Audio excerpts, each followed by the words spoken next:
Al-Fatiha.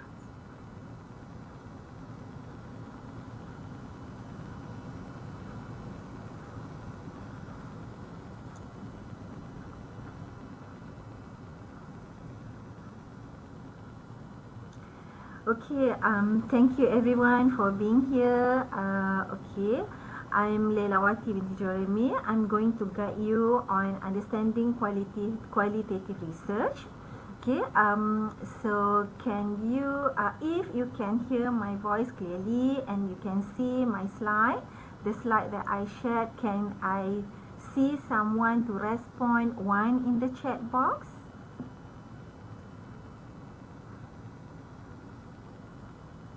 Okay, thank you, Huda. Okay, I assume everyone can also see my slide and can listen to my voice clearly. Okay, thank you, Maclean. Alright, okay. So today we are going to start with a sharing session on understanding qualitative research. Okay, so during my sharing session, I would expect that you, if you have any question you want to ask me directly, you don't have to wait until the end of the session. Okay, during the sharing session itself, you are allowed to ask any question. You may either unmute or just raise your hand or just share your question in the chat box. Inshallah, I will take a look at this. Okay, so alright, so to get started, would appreciate if you could type number 1 in the chat box as a sign that you are ready. Can I see some responses? Thank you, Zarina. Thank you, Raja. Thank you, Sarah. Alright, thank you. Alhamdulillah. Okay, so let's start our session now. Okay, right, now you are ready. So let's glance the outline of today's presentation. Okay, I will start with an overview to see why and when to conduct qualitative research. Okay, so just to share that my experience as a postgraduate student, and I suppose maybe some of you are also expecting or are experiencing the same dilemma, in which at first we are not so sure the direction of our research. Am I correct? Or are you guys actually has already fixed what you want to do? You're already clear where you want to go. So which one are you? No response? Clear. Okay, good. Clear already. So what about the rest? You guys also clear?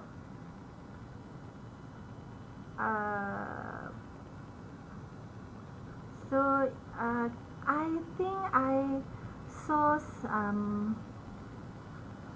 okay, alright. Sorry, it's a technical problem here. Hold on, blur. Raja still blur. Don't worry, don't worry. At first I also feel the same way. So I'm sure some of you are so good in your research. You know where you want to go, where is your direction. I'm not sure why I am viewing Lynn's screen. Are you sharing your screen, Lynn? Okay, alright. Now done. Okay, so don't worry. Okay, anyway, thank you for those who are responding. So to me, not so worried. How or what you feel is common and acceptable. What you need is just a little guidance. Okay, so this morning I'm going to share hold on, I think I need to stop my video because I see some hold on. Okay, sorry everyone, I cannot share my video since the line is not so stable here. But I hope you can hear my voice clearly and see my slide. That is the most important thing. Okay, so alright, to me, when you feel the same way on how I feel, you don't have to worry, because the feeling is common and acceptable. What you need is just a little guidance. And don't worry, this morning sharing is an essential guide for you to choose whichever method that best suits the research idea you want to embark and to develop. Okay, so don't worry, insyaAllah, God willing, I will explain the difference between qualitative and quantitative in general, so that you have a clear picture of the initial steps to start your research. After I cover the overview, I will explain on the typology of qualitative research, followed by ethics that must be adhered to in a conducting qualitative research. Next, I'm going to explain the technique in qualitative research, and of course, finally, the data analysis. So it should be noted that in qualitative research, it has a relatively long step, especially in terms of data analysis. So for this time, I just share in general the concept of qualitative research to provide understanding for those who are interested in conducting qualitative research. Okay?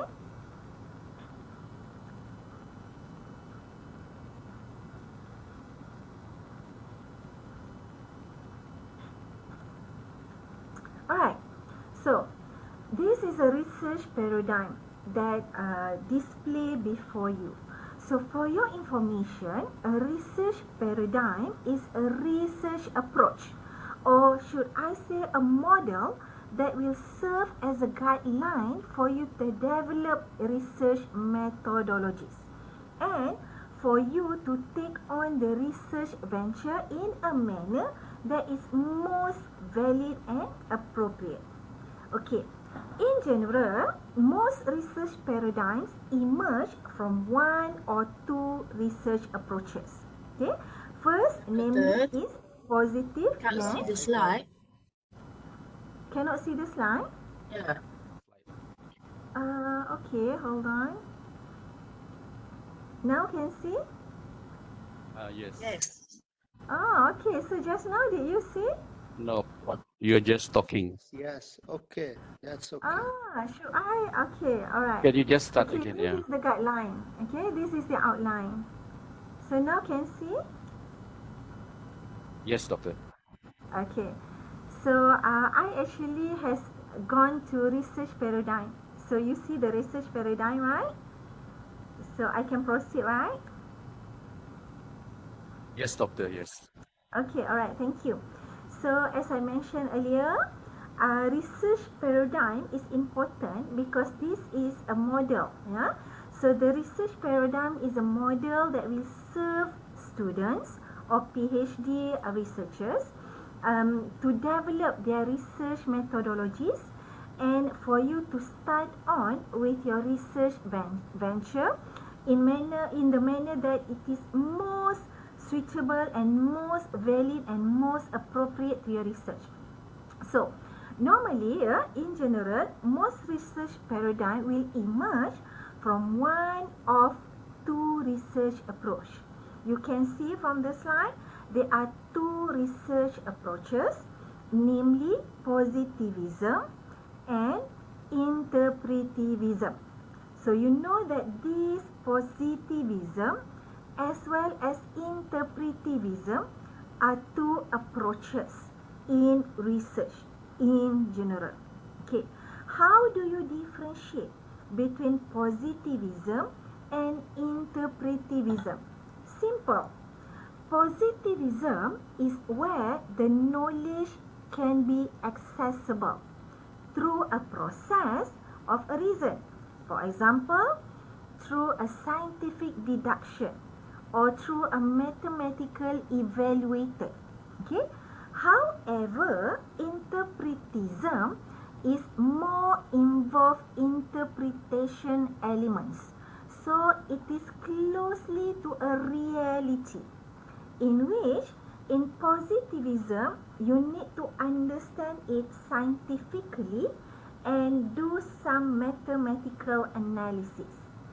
Whereas in interpretivism, you need to understand the reality and you need to explain research you have done. The data that you have collected need to be explained, but before that, you need to understand truly. Okay? So, therefore, if your research is more towards the acquisition of knowledge based on survey data and secondary data, then it needs to go through a scientific processes and mathematical analysis. Thus, it is clear that your research is quantitative in nature. However, if your study requires you to interpret individual behaviors, you need to explain in detail the reason that lead to the selection of individual decision-making methods, or it may even require you to put yourself in the position of an informant to truly understand the implied meaning and what exactly the informant are trying to convey, then your study is qualitative in nature. So easy to differentiate between the two. Okay, so in fact, for your information, many researchers, in fact, they do not realize that participants for quantitative and qualitative need to be signified differently. In quantitative, we call our participants as respondents. However, in qualitative, we indicate our participant as informants. So, respondent is more suitable to quantitative, whereas informants are more suitable for qualitative participant. So far so good? You guys okay? Okay. So, now the question is, right? Now the question is, something might be hovering in your mind. What's the difference between knowledge and reality? How should I differentiate between knowledge and reality? Simple. Knowledge refers to the understanding, awareness or familiarity of entities such as facts, information, and skills that required or acquired through learning, education, training, or experiences. Meanwhile, reality here is the truth, which means it is the state or quality of being true, which is in accordance with facts or with reality. Okay, I'm giving you a simple example. I myself, I'm doing research on financial management practices. If I am collecting data on demographic and certain variables, for example, one of my variables are saving, and the second variables is investment. So, these variables, savings and investment, are facts. Reason? Simple. Because saving and investment are two variables which we can see it directly, and we can display it to the viewer, to the reader, to the public, and for those who see it and read it, they can easily understand it. So that is knowledge, right? That is facts. Remember, knowledge is facts. Okay? So, when we talk about reality, so this one, okay, but before that, when we talk about this knowledge, okay, that is actually refers to theoretical or practical understanding of a certain subject. So it becomes implicit, it can be implicit or explicit. Alright, for example, okay, when we talk about reality, I'm also taking into consideration during my research, during my study, I take also variables on financial education, financial literacy, and financial knowledge as well. Okay, So these all variables are reality. Reason? Because why? I need to understand and I need to dig out the meaning from the information provided by my informants. Okay? Simple. So if I'm talking about saving, I can just figure out and plug the data. If I'm talking about investment, I can plug the data from a database. However, when I want to understand about financial literacy, about the financial knowledge and financial education, I need somebody to explain to me how they attain or access to financial education.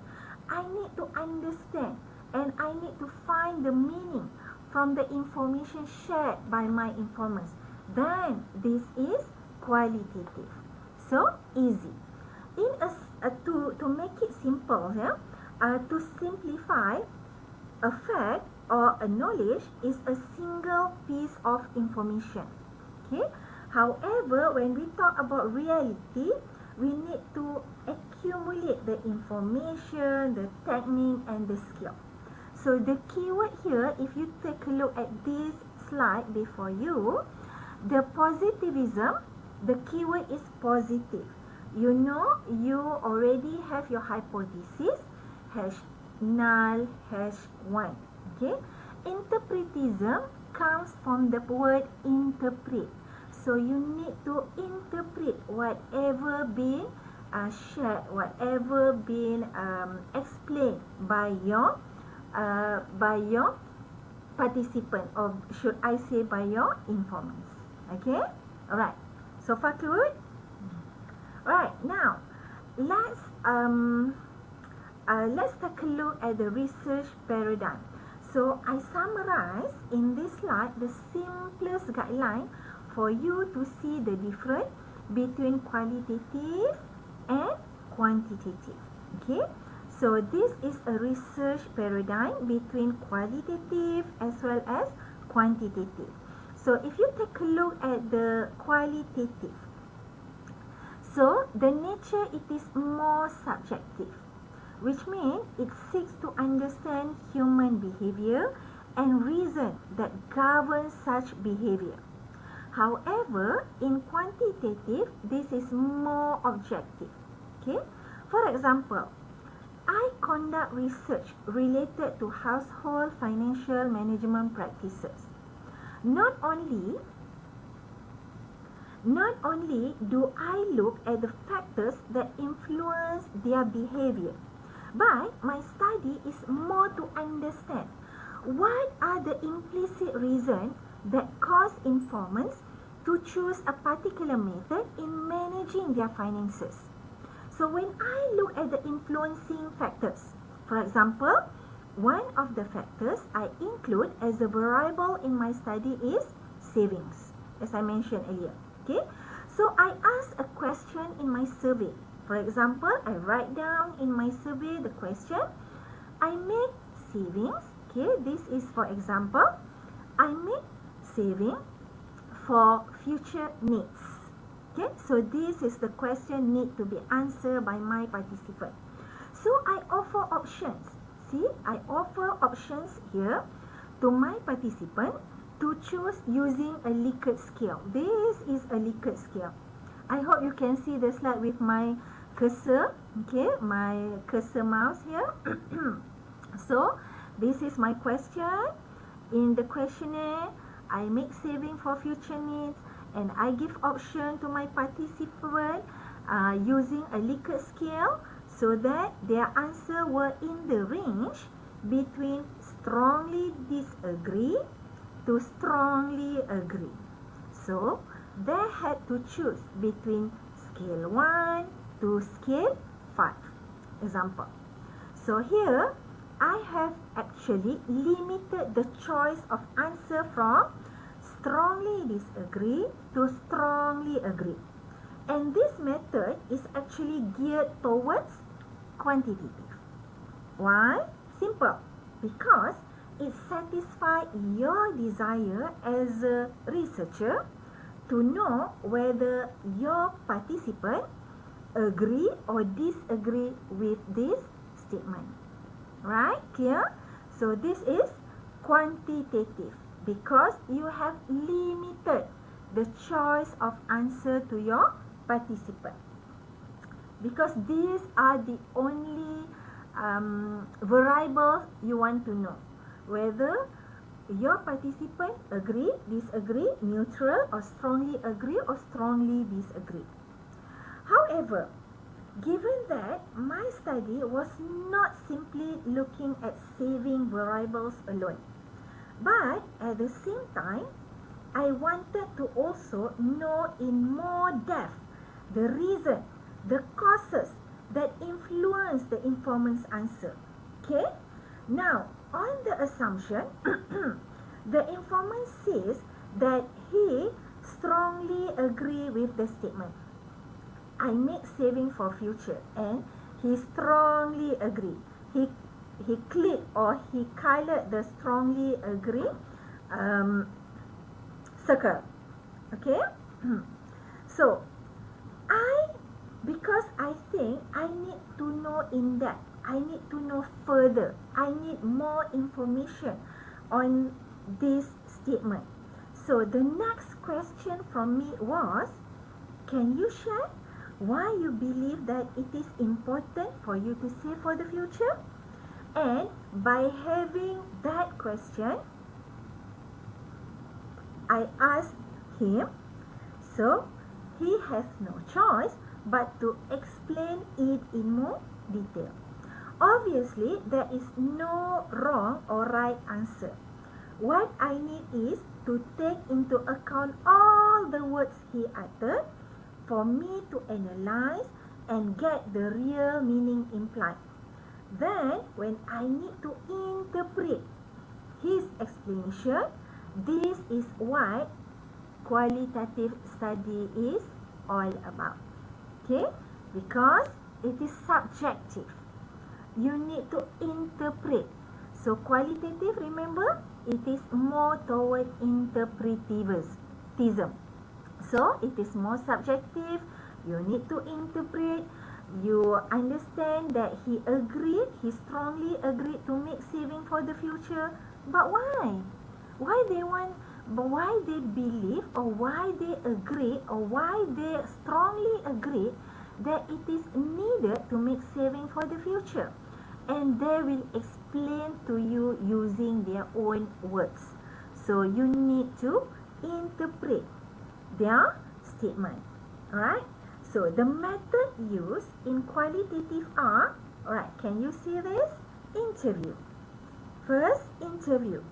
Interview will allow the informant to answer question freely without clues, without a specific direction. Okay?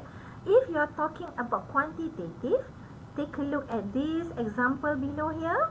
You already guide them. Okay? You may answer whether strongly disagree, neutral, agree, or strongly agree. But you guide them. In qualitative, there is no guidance. You just throw a question. There is no wrong or right answer. They can straight away answer to you. Whatever they say, you need to record. You need to transcribe it verbatim. What does it mean by verbatim? Word by word. Okay? So, they have no clue. They just answer. We don't give them specific direction. It's a free flow of conversation. Alright. So the second method is a observation. Observation will provide additional information for us as a researcher to identify the extent to their earnestness, to our participant honesty, and to ensure whether they give us their answer without hesitation. For your information, observation is also an additional data that can be linked to the answer given by your participant, because through observation, we as a researcher will be able to see their movement, their behavior, and their gesture.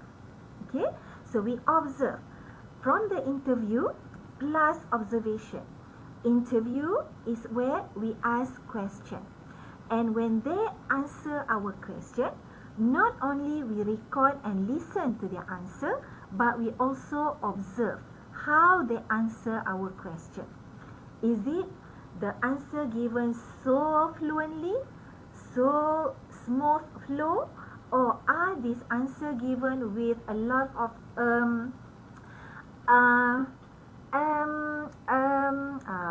is he nod his head? Is he do something with his hand? Is he smile to you? Is it does he look at your eye directly? Or because from there, from your observation, we has our sense, so we can understand whether our participant being honest to us or say something we are not so sure whether the answer is it truly given because this is what they do, or this is actually they just trying to be good. You can tell them from the observation. Even the intonation of their voice can also be taken into consideration. Okay, so you can see how the informant move, their movement, their behavior, and their gesture. So it is important. And the last method need to be included in qualitative is field notes. Okay, so field notes are notes related to the surrounding of your subject. For example, my study related to financial management practices. So what I need to look are their home appliances. What are the type of vehicle owned by them? What kind of smartphone used by our informant? And what are the other equipment? What are the other possessions closely related to financial management practices? Okay, so I have to, obviously, when you do some interview, you need to discuss with your informants whether the interview session can be done at their home. This is better, especially for my research. I'm doing on financial management practices. So obviously, I need to observe their electrical appliances, what kind of television they bought, what kind of smartphone they are using, and how far the usage of smartphone has been utilized. Because we know that some people, they buy iPhone, okay, they bought iPhone, they use iPhone, but they actually do not really understand or fully utilize the iPhone itself. Or some people, they use Samsung Note, okay, but they don't really utilize the specification offered by the Samsung Notes fully. So we must understand this. What is the reason behind from buying these appliances? Is it because of a trend? Is it because of the influence of other people? Or is it because you love to have a very expensive appliances? You need to observe that, and you need to write down in your field notes. Okay, so this field notes is very important because you need to observe and take down, right? So to make a better field notes, you need to get information that is closely related to your study. And how do you get that? Obviously from literature review. I'm sure you understand that before you embark into a research, you need to read from previous research. Obviously, that is your second chapter, literature review. From the literature review, you can get all the information, and from that, you digest and you can pick up which is the gap that you want to close. Alright? So, information before you go for an interview, you need to get information that so that you know what you are looking for. Right? So, I would like to advise before you conduct the interview, or maybe before you design the interview question, it is necessary for you to read a lot of literature review related to the field that you want to embark into, because it is, trust me, it is very helpful, it is useful for you to get new information. Okay? Alright. Any questions so far?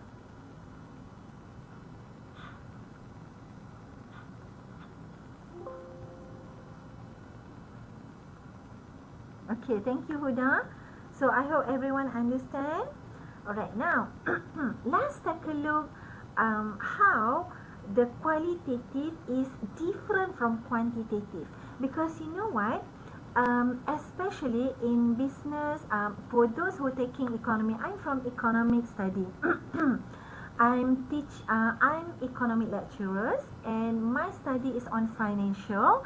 So normally, okay, commonly, when people in economic field or financial field, they use quantitative data.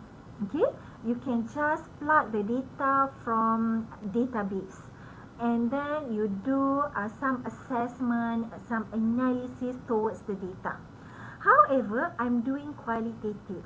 So the moment I present my proposal, most of my panel were quantitative by nature. So they don't really understand, or they don't really can accept when I want to embark into qualitative. But just to share with you that when you embark into qualitative inquiry, it's something newness. Yeah? Because you can get all information that the quantitative study cannot retrieve. So that is the beauty of qualitative. Right? Okay, so let's take a look at how, in a simple word, you can differentiate between qualitative and quantitative. So let's take a look at number 1, subject matter. Okay, so in qualitative inquiry, for subject matter, it highlights the relationship of meaning. As I mentioned earlier, we highlight the I see some question here from Mei Bing Fang.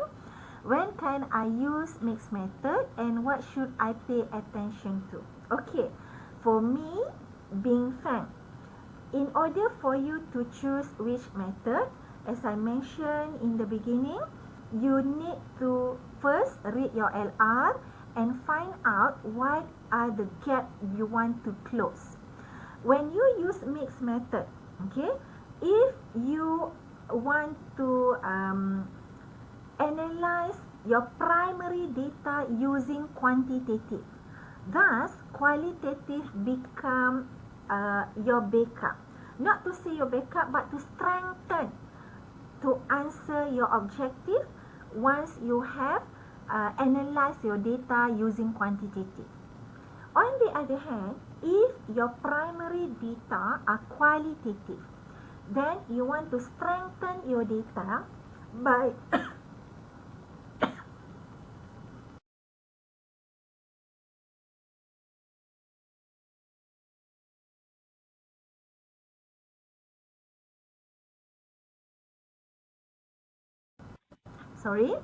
okay, if your data analysis more on qualitative, but if you think it is possible, or it is good for you, or it is better for you to strengthen the analysis of your data to answer your research question and research objective, then you can strengthen your analysis, your findings using quantitative. So when you want to choose mixed method, it's up to you.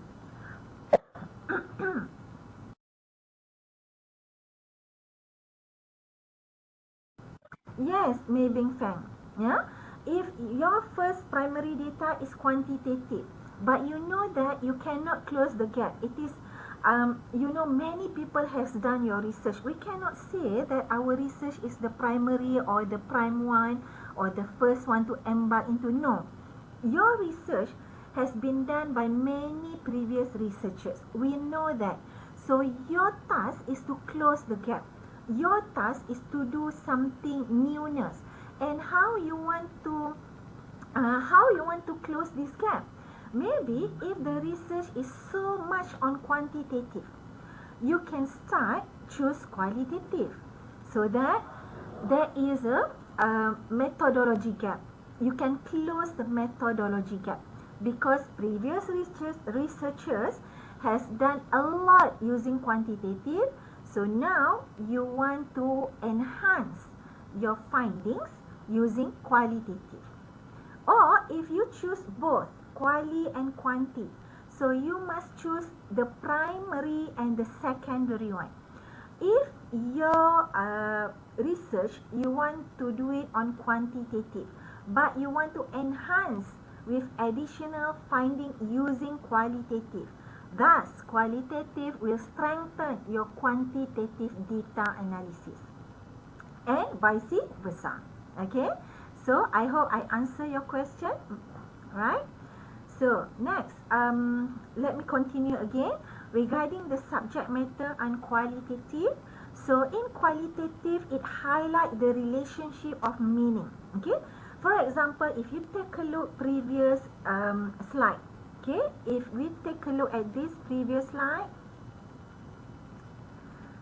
I make saving for future needs. I give them five bullet for Likert scale. I want them to choose which one closely related to their exercises. And then I add another question on the red font. Can you share why you believe that it is important to save for the future? I don't give my informants, I don't guide them with an answer. I want them to answer freely. So I relate the Likert scale together with the red font. Okay, I need to find the meaning behind that. So I want to find the meaning, the relationship between the two answers. That the subject matters, savings. What is the subject matter? The subject matter is saving. That is qualitative. Okay, so this qualitative, they highlight non-numerical variables. Remember that. Qualitative, we highlight non-numerical variables. By how? By interpret implicit meaning. Okay, for example, in qualitative, you can explain the meaning of emotion, sadness, joy, and hope, which are very difficult to measure, and yet they can be expressed and interpreted through qualitative methods. Whereas in quantitative, it is more to look at cause and effect among the variables that you are studying. We want to look at the frequency, we want to study the pattern, we want to measure it means, medium, and mode. For example, and then we go for hypothesis, we have hash null, we have hash 1. Okay, so that's the difference. Thus, in quantitative, it is numerical study. Qualitative, non-numerical. Quantitative involve relationship, the causal relationship between variables. Qualitative, you need to explain and identify the meaning of the relationship. Alright, next, purpose. Okay, in qualitative, it explore events. It's aim to understand actions. Okay. Example, I did a research on how the pandemic COVID-19 affected the business operation of small food entrepreneurs. I did this study in Penang.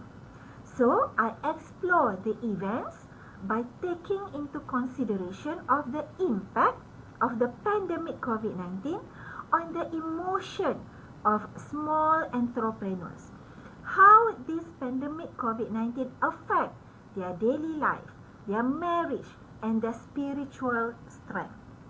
My aim is to understand why the decision has to be taken by this small entrepreneur when they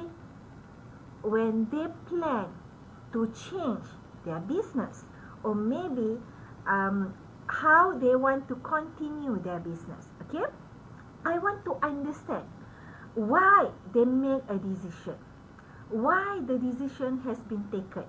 For example, when they have to lay off their employees because they cannot continue the business, I want to understand why they take that decision.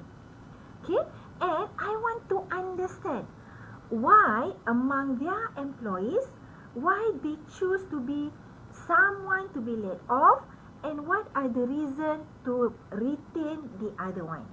Okay, so for example, they decided to lay off their chef. I want to know the reason behind that decision. They decided not to lay off their waitresses. I also want to understand why encourage them to make that kind of decision. What's the reason behind this? So, all of this can be understood if we are able to ask the right question. Okay, we ask them the right question, they give us an answer without guidance. So that is qualitative. We explore the events. We understand their actions. Okay, we explore the event is they have to, their business has been shaken by COVID-19. So we want to understand their action by laying off some of their workers, by stopping from business. Okay, so however, in quantitative, the purpose is to unravel the causal relationship, in which we want to see how one variable influence another as and vice versa. For example, in my research, how income affect financial management? Simple. How level of education affect the intention to manage their personal finances? How financial knowledge affect the perception towards financial management? So this is quantitative. You give question, you get the answer directly. Okay, so that is quantitative. Clear? Now, methods. The third items are methods. So, as a qualitative researcher, you need to interpret the actions, the practices of the subject. Okay, I see some question. Hold on, let me read the question.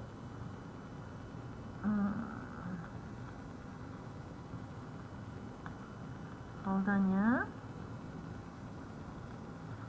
The question from McLean, can you explain further the qualitative approach on the subject matter, i.e. to highlight of meaning based on their research of financial management?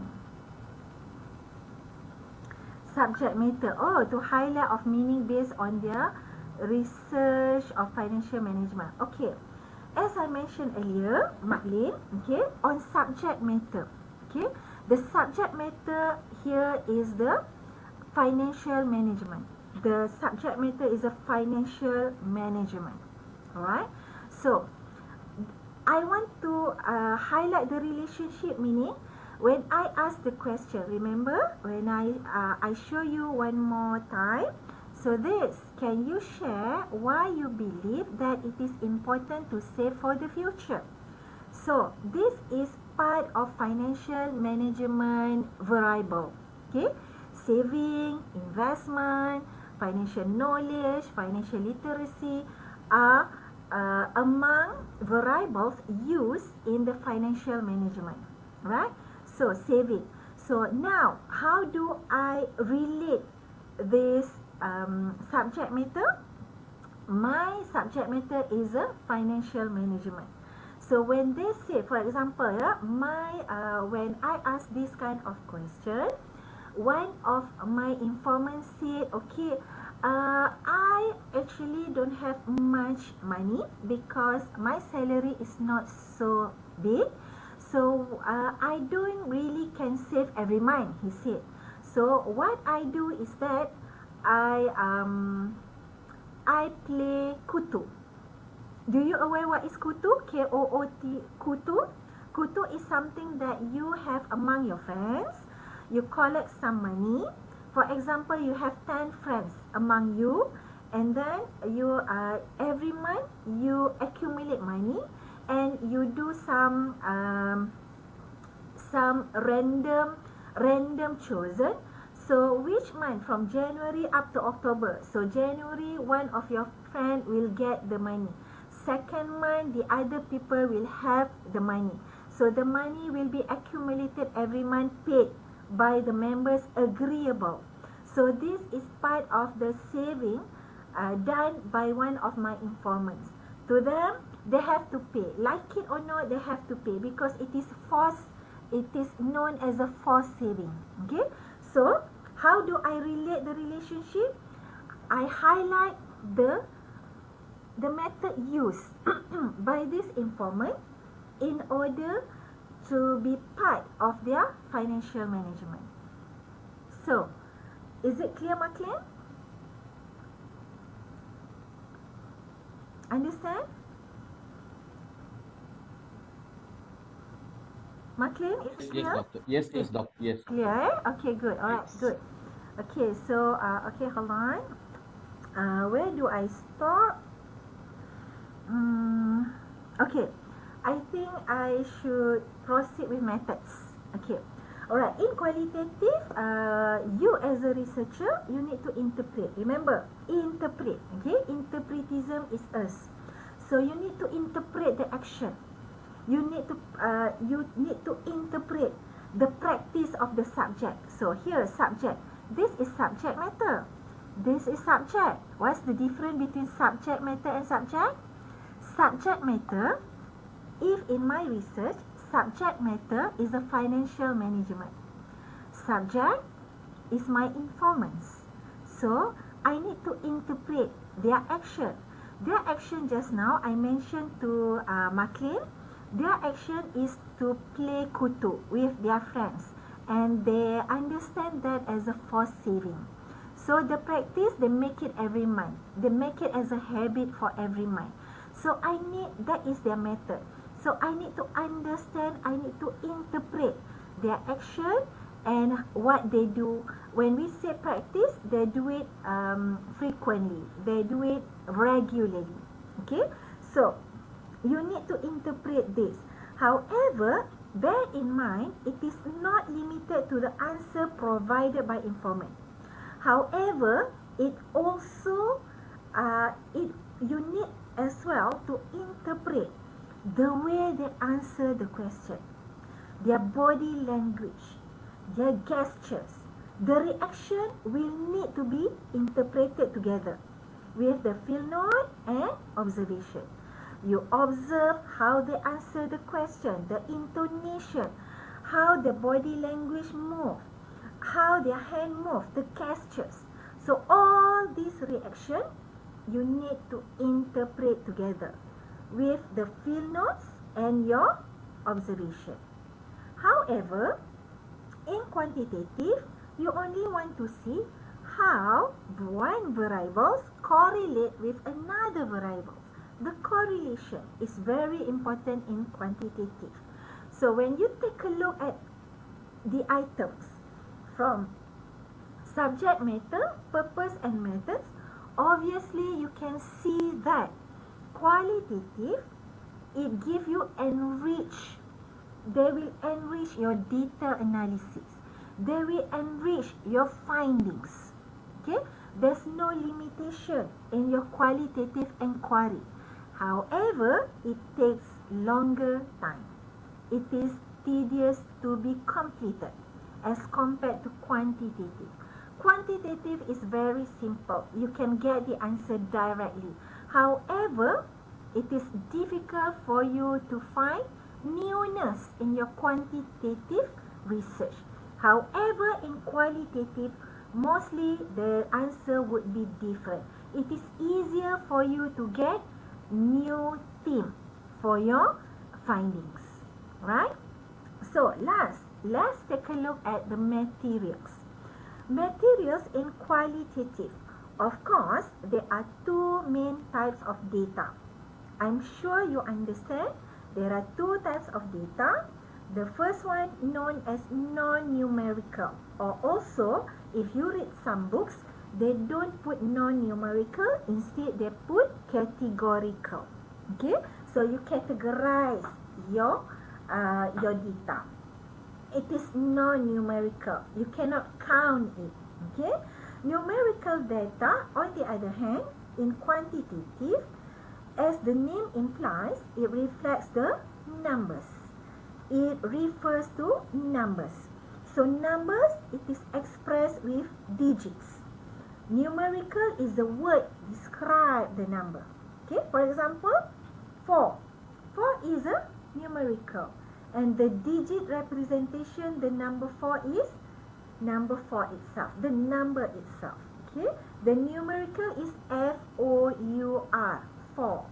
Digit, the number itself, number 4. So in qualitative, you would not be able to find numbers. So in qualitative inquiry, this non-numerical, or should we say categorical data, is everything else. It is an information that can be divided into groups. We categorize our data. We divide our data into groups. So the data cannot be manipulated mathematically using the arithmetic operators. No. Okay? The non-numeric data, it will comprise text or string data. Anyone knows what is string data? Can I hear some responses? Anyone knows?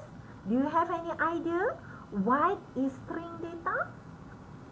I'm sure you know what is text. Who does say no? What about the rest? Anybody? No, no, nobody knows. Okay. Text. Okay, let me explain. String data. Yes, S-T-R-I-N-G. String data, Sarah. Betul? Yes, string data. So, okay, I explain to you. String data are data structures by words, by elements, by characters. Example, when I collect names of all participants in this morning session, I collect all your names in this morning session. Okay? So I will have the name of all of you. So the name of all students attending this session.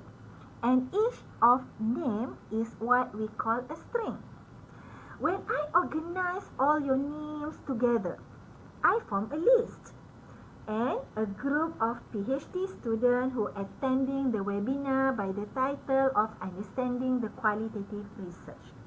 So this is what we call string data. Similarly, okay, is it clear? Or I give you another example. When we see two groups, football players, okay, so we collect the names of the football players. And these names are string data. When we collect each name, all names, each of these name is a string. Okay, the name is a data. So each of a name is a string data. When I organize their name, I form a list. So I said this is a list of a football player. Clear? Now clear? String data? Okay, thank you, Huda. Alright, so that is what we call string data. So material used in qualitative study is non-numerical, but instead it is known as categorical data, or because it involves string data. String data structured by words, elements and characters. Okay, so that is non-numerical. No. Ishaq Ibrahim, string equal to raw data? No. Raw data is a different. String data is raw data you can get for qualitative as well as quantitative. You have raw data in quantitative when you collect data from the database. That is your raw data. And from that raw data, you analyze, you clean the data, okay? That is raw data. But string data is a name, okay? Raw data, you can get it in terms of numbers. Hold on, I have question here. Let me see. What's your question? Okay, the salary for the football player. The name of the football player is a string data. Their salary, you have numbers. They are paid about 10,000 per week, 100,000 per month. That is numerical, numbers. So that is raw data and it is quantitative. Clear? Ishaq and McLean?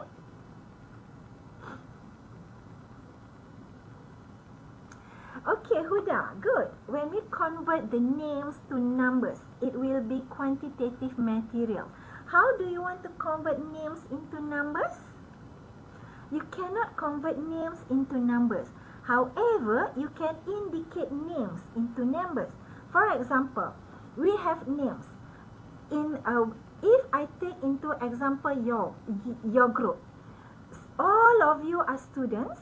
And now you are attending my sharing session. So there are girls and there are guys. So I indicate girls with 1, I indicate guys with 0. Then you turn into numbers. But when we talk about football player, all of them are guys. So how do you want to convert their name into numbers? It's not possible, right? If you convert their name into numbers, all of them are 0. 0, right? So it doesn't have a meaning. If you want to convert 1 to 0, 1 to 0, yes, you can. Then you can see. Alright? Therefore, we are not be able to ask questions relating to numbers in qualitative approach. Question relating to numbers, I'm not sure what's your question. You can ask any question in qualitative. If you want to talk about numbers, yes. Okay, when you want to embark into qualitative, you must have descriptive analysis. When I say descriptive analysis, it is more on demographic. So in your demographic, you have names, age, education level, salary. So salary and age is in terms of numbers. So this descriptive analysis, okay, is also numbers. So it is possible. You can ask any question, whether it is number or not numbers. However, when you want to analyze the data, obviously it doesn't include numbers. So is it clear, McLean? Okay, Huda clear, eh? Okay, good. Alright, any more questions? No. Okay, if there's no question, then I move to the next. Okay, alright. So why use qualitative? First question we ask, I do not know which method should I use. Should I use qualitative, quantitative or mixed method? Okay, this morning I have answered question on when to use mixed method. I said it is possible for you to use mixed method when you want to strengthen your data, so that when you present your findings, you can show your panel the newness of your findings. So now, why to use qualitative? Should we use both? To me, you should. It's up to you. Yeah, it's up to you. You can use only one. You can use mixed method. You can use just quali or quanti. So when or why use qualitative method? Why? Okay, in real life, okay, not all things can be counted. Am I correct? And not everything has numbers. Your name has no numbers. Your emotion has no numbers. You cannot count your happiness. So, in real life, not everything can be considered as numbers. So, you use qualitative methods in order to complement your data. So it acts as a bridge to help you understand the emotion that drive a particular behavior, the feelings that lead to one particular decision. So this qualitative method will help you to gain understanding of an individual reason, his or her opinion, what motivates them for the decision making, and about their thinking as well, their thoughts. Example, I study household financial management. Based on the question I asked, I observed and I recorded the informant's answer, the informant's explanation related to how they save. Then I listened to the recording. I transcribed the informant words by detailing my transcription based on his body gesture, the smoothness of narration, his intonation, without disputing whether the sharing session is true or false. So, this data is qualitative because whatever people say, I take it verbatim, I transcribe it, and this is qualitative data. The moment you write down your transcription, you can see, okay, when you use qualitative method, normally after you completed your interview session, when you get home, you straight away do your transcription. From there, you can still imagine or see, not imagine, you can still visualize the reaction, the gesture, the reaction of your informants. So easy for you. For example, the informant might say, okay, I don't have much money. So you can see from the intonation as if like, is he happy or is he unhappy? So I need to use for saving. So you can see from their reaction, from their facial expression, whether he's happy or otherwise. Okay, so this is qualitative. Alright, so it involves in-depth data collection. The data collection, the finding is very rich. As compared to quantitative, the data is very, very rich. It deep. Okay? So based on the main question asked, you don't have to ask only one question. If in quantitative, one question answered done, you do not know whether it is true, it is not. Okay? Some people, they just tick. They you have to clean up your data. See? So, but in qualitative, you ask one-to-one. So the data is very rich. Okay?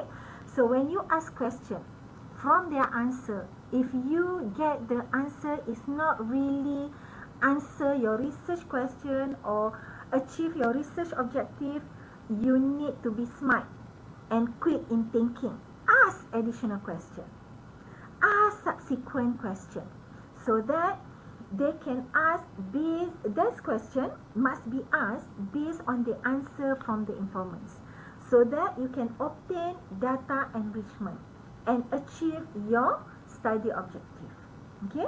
So you can straight away ask question from their answer. Right? So that is, this will enable you to collect rich data. Okay? So this in-depth data collection will act either as a differentiator or complementary to quantitative data, as it allows you to explore the concept and experiences in more details, because it deals with words, it deals with meaning, right?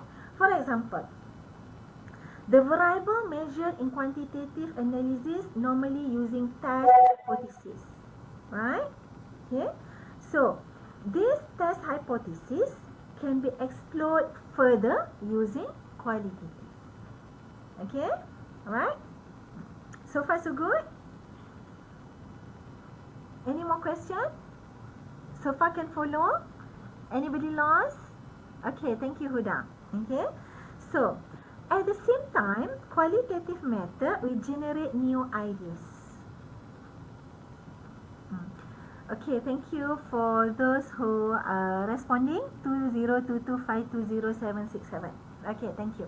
Alright, so at the same time, qualitative method enable you to generate new ideas. Because why? It involves collecting and analyzing non-numerical data. You collect text, you collect video, you collect audio. So from this, you understand their view, their perception, their concept, their opinion, as well as their experiences.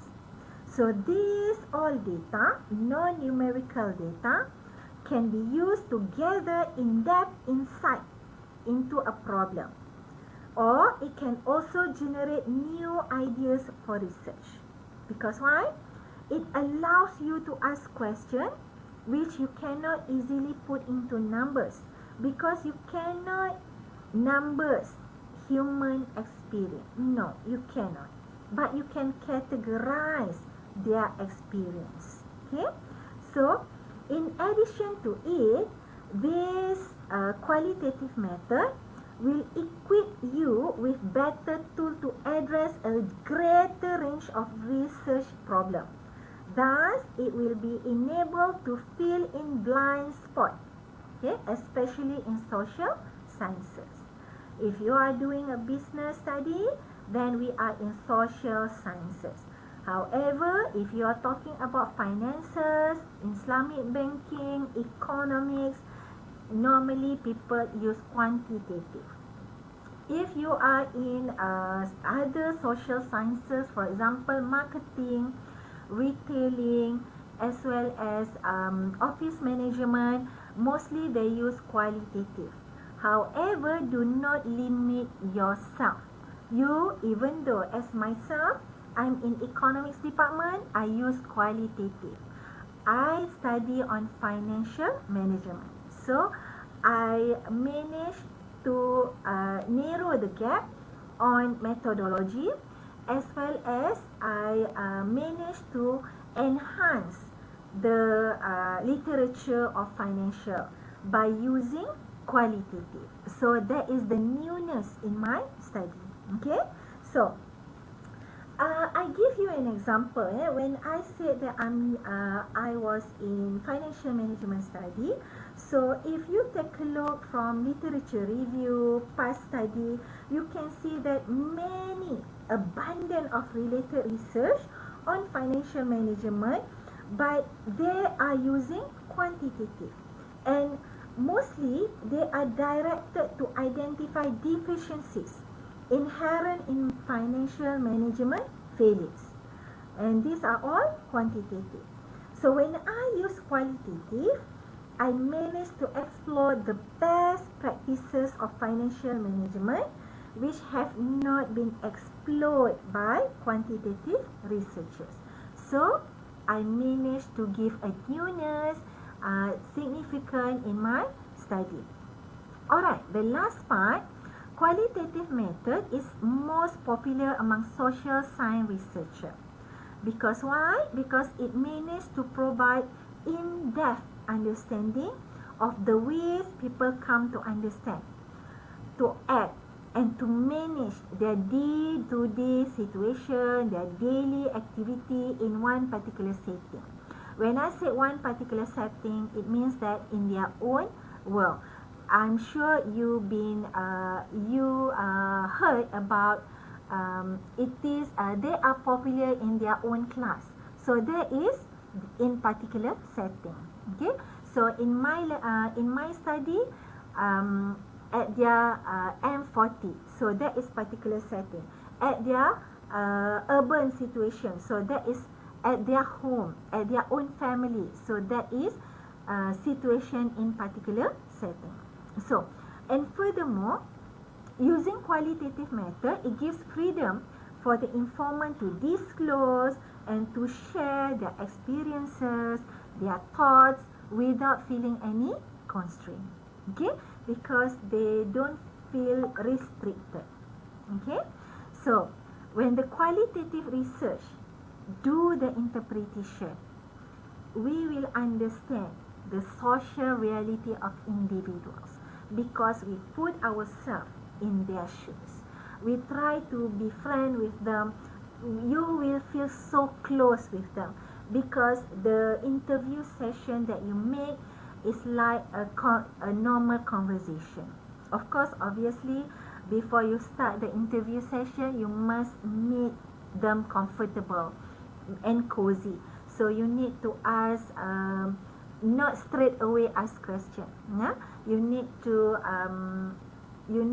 break the ice so that they will comfortable to you. Alright? Okay. So, is the qualitative method suitable for my research? Is it suitable for your research? How should you consider? So, before you determine whether qualitative is most suitable method for your research, you need to consider a few things. Yeah? So, consider your study proposal. First, I always talk about my study because there is one example I can share. So, my study, I propose to explore household financial management practices.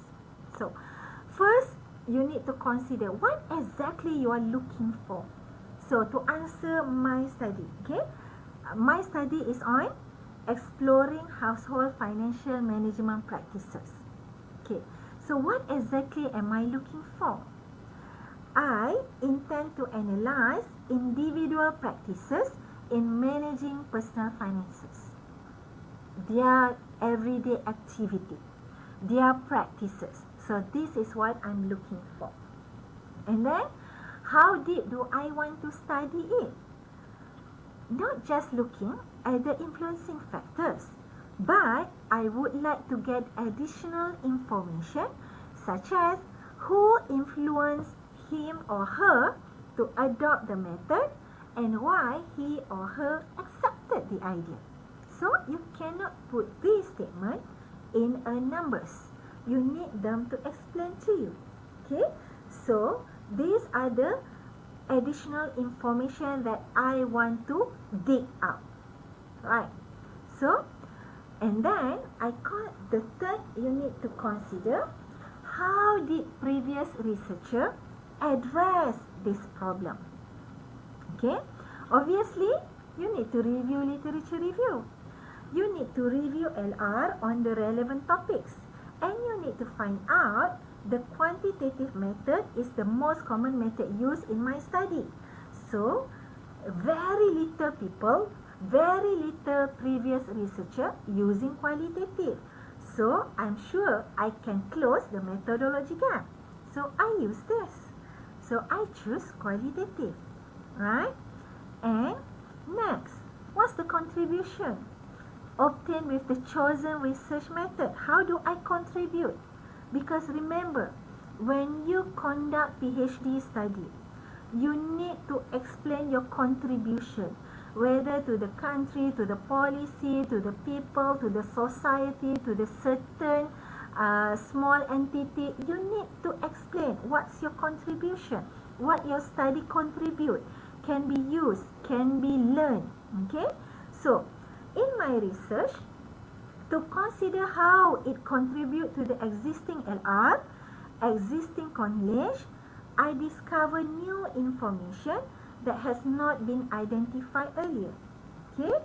Now, you need also to consider how the contribution in terms to narrow the methodology gap. As I mentioned earlier, I have narrowed down the methodology gap. So, you need to also consider whether there are any enhancement in the technique used to solve the issue. Issue is your research problem. issue is your research objective. So you want to solve this issue.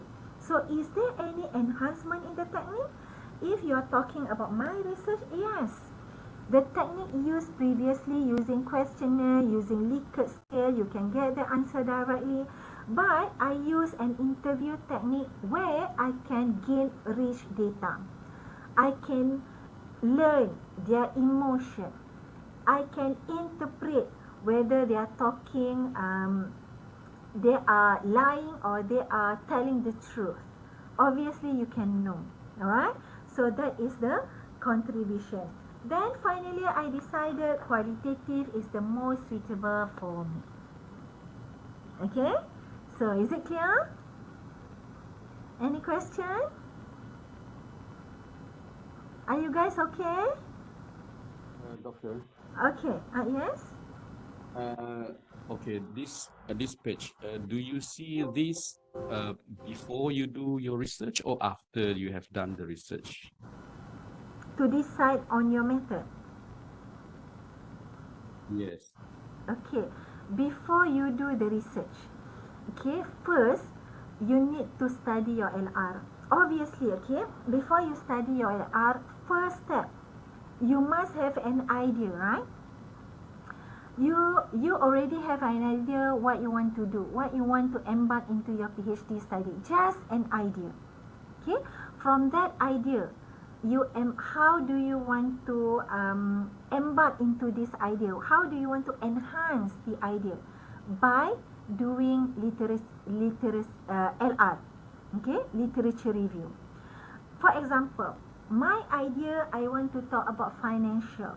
But okay, when I first want to do my PhD, uh, I think I want to embark into finances, but I do not know which variable should I focus on.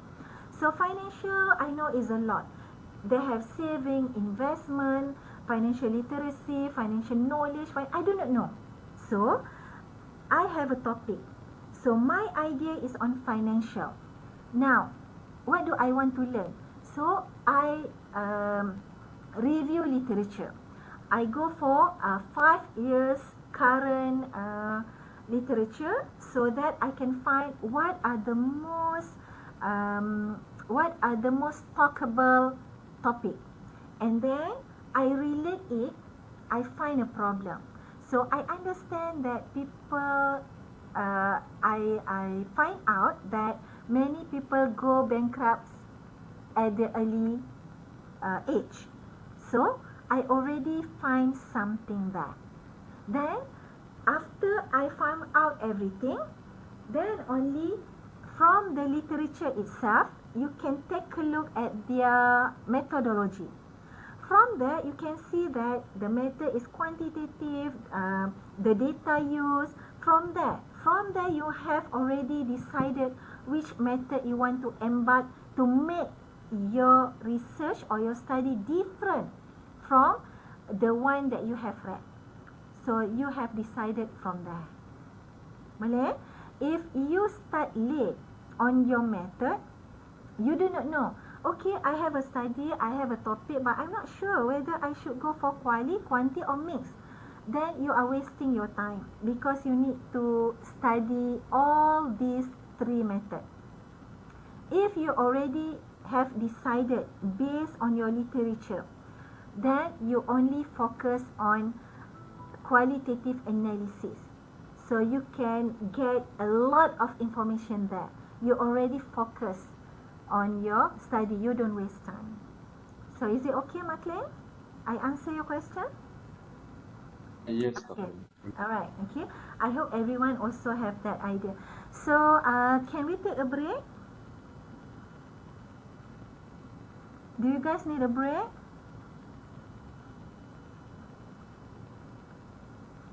No response. Can we take a break for 10 minutes? Can we come back at 10:30? Yeah. Okay. Okay. So you can drink or go to toilet. Okay. 10:30 we come back.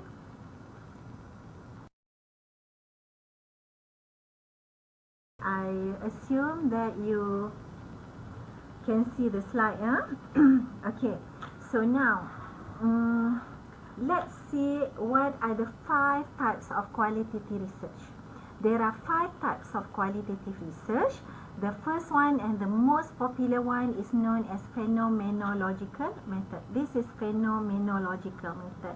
In my study, I base on this. My research is based on phenomenological method. As the name implies, exhibit, phenomenological. So it is about phenomena. Yeah. So you can see it is the most easiest method used lah. Okay. Alright. So so what is actually phenomenological method? This is a study to about lived experience. Yeah. So when I say lived experience, meaning that you are talking about one person, you are doing an interview, and we call it as an in-depth interview. Why we call it in-depth interview? Because you see one person, and you after you throw a main question, from their answer you can go deeper on your subsequent question. Okay, so we call it as an in-depth questionnaire, in-depth interview session. So this phenomenological study is study of a lived experience. We want to study on how people describe things, their experience things. So we want to understand their experience through their senses.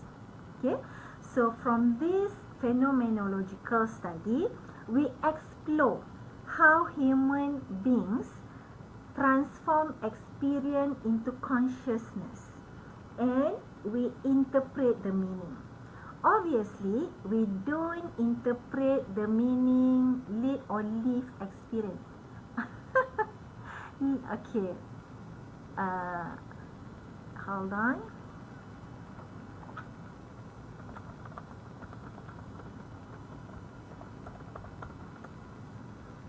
Okay, should I say life experience? Which one? Yeah, live experience, but Live just confused experience, about right? I Okay, see. boleh ya, live experience.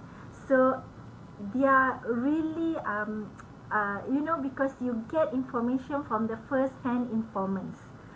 This is your first hand informants, you receive an information, so you get their live experience. Okay, so so you analyze their experience, and you analyze the events from different angles. Obviously, after your interview session, you interpret. Remember, I said you interpret from the interview session verbatim.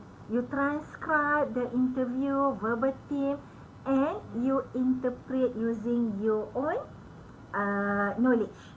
Of course, you must interpret using knowledge based on LR. You cannot simply, without learning about LR, without having understand about the past study, then suddenly you interpret it using your own credibility. No, that is wrong. Obviously, your interpretation must base and make sense based on LR. And whether they agree or not, you need to pass back to them. So this is what we call validity process. Yeah, you give it to them, they will see, and if they agree with you, then only that is your findings. That is your credible data. Alright. So they will check whatever you have written down. So this phenomenological is actually by nature it is more philosophical, and it is not methodological. Okay, so the major instrument used, the method used in this phenomenological interview, in this phenomenological study, are interviews, observation, survey, and document. Okay, so that instrument might be interview, open-ended interview, or maybe in-depth interview. In-depth interview can be structured or semi-structured. I'm sure by now you already know how to differentiate between structure or semi-structured. I assume by now you also understand the difference between closed-ended and open-ended interview session. Okay, so also this you can also base your interview with a literature review as well as reflective journal. So by using phenomenological interview, you can understand the meaning shared by these respondents. Okay, obviously you need to read the text, you need to analyze the data. Okay, so you, in terms of data analysis, you need to classify the data, you categorize the data, you examine their experience. Okay, so what is document here? Document here based on your field notes. These are documents. Okay, you mean validate by the informer themselves? Yes. Member check. This is what we call member check, yeah, Maklin? This member check meaning after you transcribe verbatim, you pass to the informer. If they agree, then that is your data. Okay, and you can proceed if you understand after you taken out your analysis, after you analyze the data and you find out that none of the essence from the interview has met the requirement to answer your research question, you can come for the second interview. I did second and third interview with my informant. Obviously, at first meeting, I already informed them. Okay, because when you have no experience in conducting qualitative interview, you do not know what to ask. That's the reason why you may have to come for the second or third. But some people, they don't favor that second and third interview session. So might as well you need to really know what you want. So, and you must have a quick thinking of what you want to ask based on their answer. Yeah, validate. That is the first validation, member check. Obviously, in qualitative, you have a few validation and reliability check. Okay, Zuraida for snowball data collection and cases study. These two included as qualitative study. It is possible to convert to quantitative snowball data collection. Okay, Zuraida, when we talk about snowball, there is no snowball data collection. Snowball is actually on sampling. Yeah? You collect data through sampling. So if you are talking, there are a few type of sampling. Okay, you have purposive sampling, you have snowball sampling, you have random sampling. For example, when you talk about snowball sampling, meaning snowball is, anyone want to share what is snowball sampling? Anybody? Anybody knows what is snowball sampling? Bukan snowball data collection, ya, Zuraida? Snowball sampling. What is snowball sampling? Anyone? Okay, good, Zakia. Snowball sampling mean, okay, I found Zuraida. Zuraida, can you recommend me somebody that also I can interview and has a problem with his CV? Then Zuraida introduced me to Zakia. Then Zakia introduced me to someone else. That is snowball sampling. So snowball sampling can be used in qualitative and quantitative. So here I only explain to you a general concept of qualitative research, but it doesn't include sampling. Sampling can be done in qualitative and quantitative. You can find your sampling using purposive sampling for quali and quanti, snowball sampling for quali and quanti, random sampling in quali and quanti, both can. Yeah, Zuraida. So I answer your question, Zuraida. Case study. Okay, I am about to explain about case study. Case study is on qualitative. Hold on. case study nak convert to quantitative. If your case study can be counted or your data collected from case study can be turned into numerical, then you can convert it to quantitative. But if it is non-numerical, you can only categorize them. You cannot convert it to quantitative. So I answer your question, Zuraida? Doctor, Mm-hmm. yes, can I rectify my question? Okay, sorry. Actually, what I mean, if we are using the snowball sampling and case study, normally when I did my writing and research on that, normally we will have at least what we call that certain you call that things that we have decided what we want to do a research on particular research lah kan. For example, if I'll give an example, I'm studying on this nutraceutical pharmacy production. So I decided that I want to look into the firm, what actually justify the firm using in terms of the technology availability. So I decided that maybe financial, maybe their knowledge. I mean, like the formal knowledge that they have, their own. So all the thing has been decided. So if we use a snowball data sampling, the reason why I was thinking about this snowball sampling because in nutraceutical, we're talking about herbs using whether it is for human, whether it is used for poultry or in plantation. But at the end of the day, the consumer is still us, the human. So this thing required knowledge transfer, traditional knowledge transfer, technology transfer, and financial affordability from this producer. So I have decided these four, but in order to get the experience, the real live experience, I have to go from one IKS. I would say the IKS, the SME lah kan, sebab my target is on the SME. But to have the deep knowledge on each of them, I have to ask different, not group, they in the group, but different use of raw material.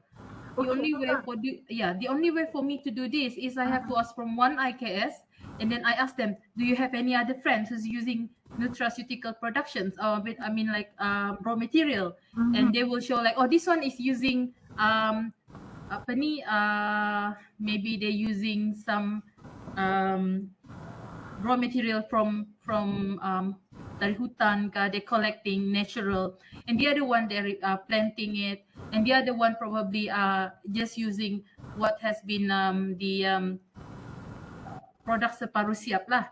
Jadi each of them have different experience, and I can't get them into one place because I try before. Previously, I go to all the exhibition about IKS for producing nutraceutical product and everything lah.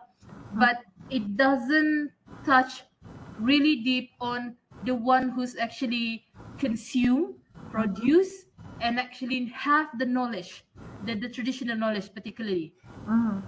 So cuma I terfikir, if I have used this sampling, because at the beginning, as I told you earlier, I already set up what are the things that I need to do a research on them, right? So I was wondering, can we, after collecting the data from this sampling, can we convert it into quantitative? Or if we mean from the beginning, it have to be from interview, from observation, survey, it will just stay in qualitative. Tak boleh ke quanti. Sebab quanti ni kena set juga dari depan, dari awal research tu. I was thinking actually that is the question that I want to ask. Tapi saya dah semput dah, so saya tengah sakit. Okay, as I answered, Zuraida, Okay. as I answered earlier, if the data you collected, just now you are talking about technology viability, technology transfer, financial knowledge transfer, all these are your actually your variables. Yes, The yes, my variables variables. that Yeah. you want to study on. Okay, so I'm not sure what is your research question, but this is your variables. When you earlier first thought about these variables, you already decided the question. Okay, you Okay. have, Yeah. but you said you have a problem in finding a group that have consensus on one answer.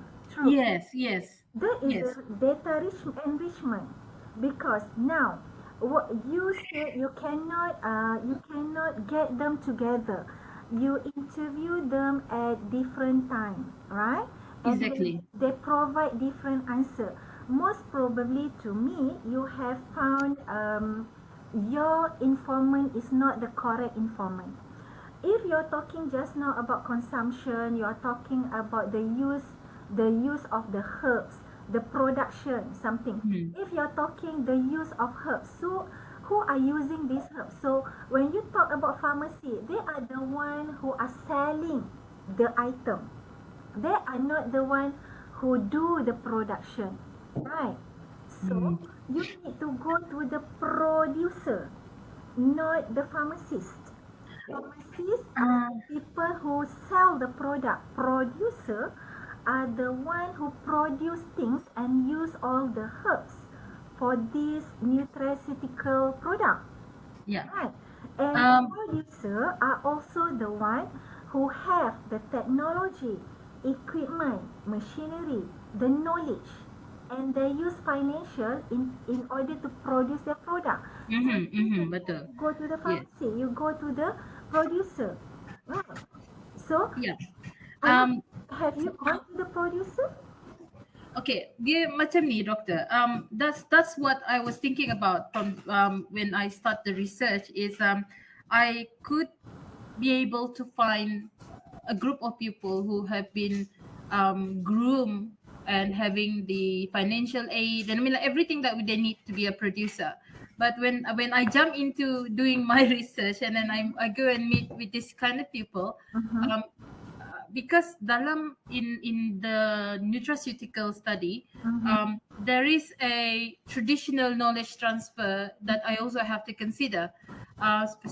Particularly the research that I'm doing, my PhD actually is concentrating on the locality, the Sabah dengan Sarawak lah, but within my area dan Brunei yang kawasan dekat saya lah. Mm-hmm. So this is where I suddenly find out that if I found this group of IKS yang memang I sepatutnya I dah tahulah mereka ada latihan, Mm-hmm. mereka ada financial, Mm-hmm. sama ada they own the financial or they have been assist in term on the financial, they have been assist in the technology, meaning to say they have been well groomed, well educated in a formal way of being a producer. Mm-hmm. But because of this knowledge transfer, that is the traditional knowledge transfer, I punya macam tak tercapai. So that's why I suddenly terpaksa pergi ke buat satu I mean this is a side research. I mean I just need to prove it. I have to do the snowball sampling with one of my sub research lah yang I nak confirm my punya variable from my PhD. Um, Only that way that I know whether the traditional knowledge transfer, which is actually have something very significant in terms of the user consumption, particularly in Sabah, in Sarawak, in Brunei. Sebab the people around here, they masih bergantung dengan the traditional knowledge. Okay, someone said like I shouldn't look into COVID punya case lah. Tapi masa COVID tu lah saya perasan timbulnya benda ni sebab baru kita tahu yang um, when people are seeking for treatment, they are trying every alternative including all the old timer punya knowledge and everything. Di situ baru kita nampak yang producer yang kita dah groom ni sebenarnya dia cukup untuk memberi I satu maklumat yang jelas kepada kepenggunaan di Sabah, Sarawak dan Brunei. Sebab di sini masih juga ada knowledge medicinal requirement.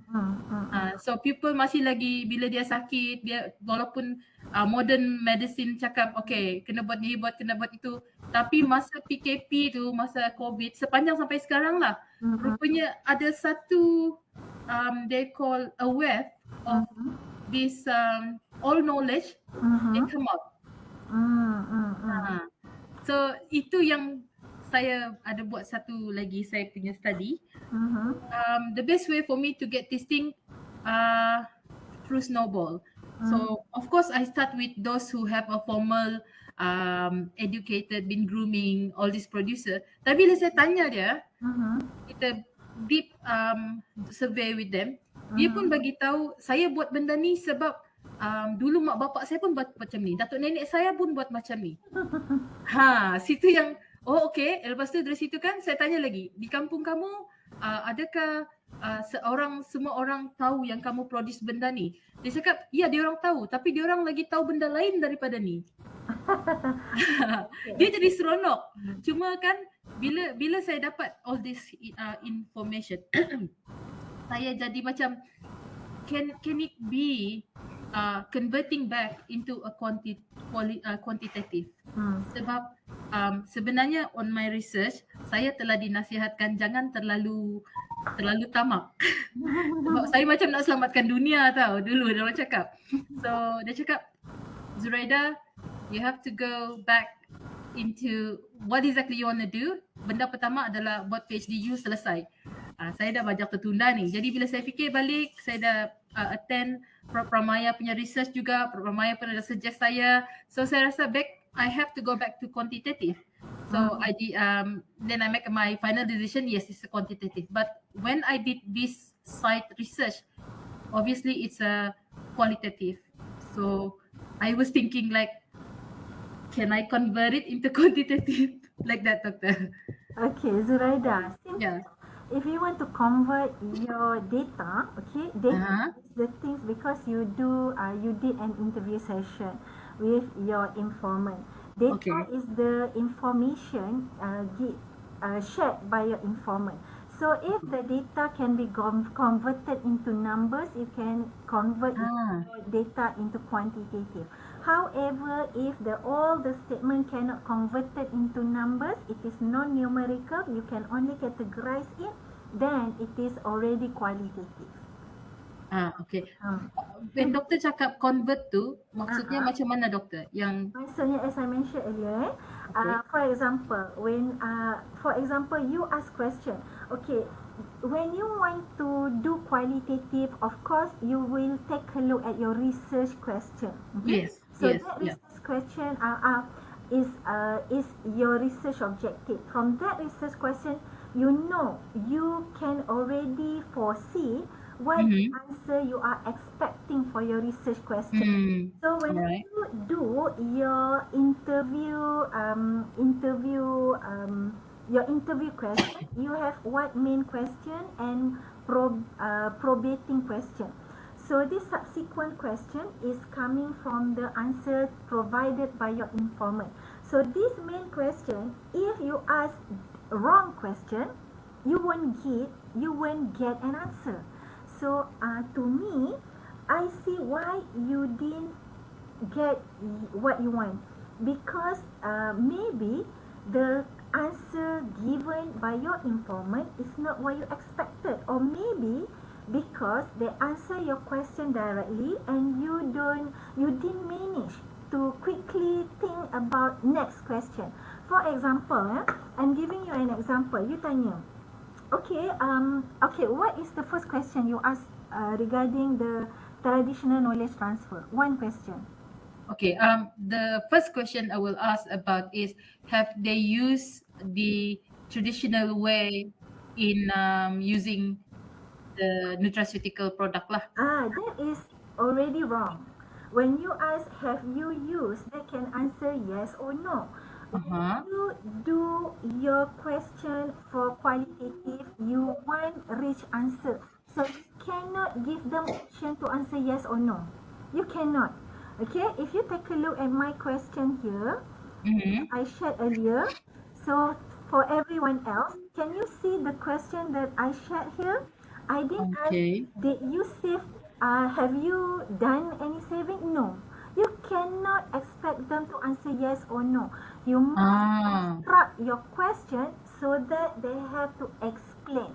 So my question here in the red font, yeah, everyone, can you share why you believe that it is important to save for the future? They have to. They cannot answer yes or no. Ah. They have to answer. I think because. You know what? Something like that. So you Ah, okay. so I Okay. think when you construct question, your question is already wrong. So that is Uh-huh. the reason you cannot find your answer. But to answer your question, whether you can transfer, you can convert your data, simple. If your data can be converted into numerical, you can plug the numbers, you can change it to quanti. Otherwise, you have to Ah, limit okay. and quali. Mm. Okay? I see. I see. Okay. Okay? Okay, thank you, doctor. No problem. Okay. Alright. Maclean, what is the duration of the interview? Okay, it depends, but not too long, not too short. The duration of the interview, it depends on you and your informants. Once you have reached your what you want, stop it. Okay, then you do the analysis. You already have you must construct, okay, you must construct main question, then from the main question, from their answer, for example, uh, from my research, yeah, um, I say, okay, do you think saving is important for future need? Yes, yes, I think saving is important. Why? You ask why directly there. He will give you a long answer. So as long as you have reached the expected answer, have you believe that they all have answered what you want, then stop it. Okay, there is no limitation in terms of duration. Okay, Maclean? Mm, Okay, doctor. I'm just asking about to what extent are we going to go towards the point of saturation when we are doing the interview? yes, yes. Because you do not know how many sample do you need. But in quantitative, you need numbers. Okay? You need more than 30, you need more than 50, you need to collect data for 10 years. Okay? But in qualitative, you just reach saturation is good enough. How do you know you reach saturation? When you don't receive any new information from your informants. So you can get in terms of 5, 10, 15, as long as you don't receive any new information that you can explain, that is what we call saturation. It's enough. It's sufficient.